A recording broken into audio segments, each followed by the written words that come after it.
सर्वसामान्यांना न्याय मिळवून देणारे हक्काचे चॅनल DSP न्यूज लाईव्ह। संपूर्ण महाराष्ट्रातील बातम्यांसाठी चॅनलला लाईक करा, सबस्क्राइब करा आणि शेअर करा।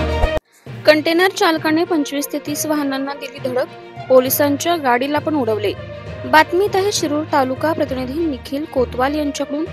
पुणे शहरातील चाकण शिक्रापूर भागातून थरारक घटना घडल्याचे समोर आलेले आहे। शहरातील चाकण शिक्रापूर रोडवर एका भरधाव वेगात आलेल्या कंटेनरने रस्त्याकडील असलेल्या वाहनांना जबर धडक दिली। त्यामध्ये एक जणाचा जागीच मृत्यू झाला, तसेच इतर अनेक जण हे जखमी झाल्याचे स्पष्ट झाले आहे। अपघातानंतर येथील जमावाने कंटेनर चालकाला जबर चोप दिला आहे। पोलिसांनी तात्काळ ऍक्शन घेत कंटेनरचा केला पाठलाग।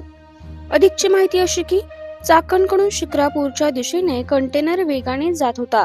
रस्त्यात अनेक वाहने होती, मात्र येणाऱ्या गाड्यांना धडक देत पुढे चालले होते। तत्काळ चाकण शिक्रापूर रोडवर सुरू असलेल्या थरारक अपघाताची माहिती दर्शक नागरिकांनी पोलिसांना कळवली। पोलिसांनी तात्काळ ऍक्शन घेत कंटेनरचा पाठलाग केला। या पाठलागाचा थरार लोकांनी कॅमेऱ्यात रेकॉर्ड केला आहे। हा व्हिडिओ सध्या समाज माध्यमांवर व्हायरल होत आहे। पोलीस वाहनांना देखील उडवले।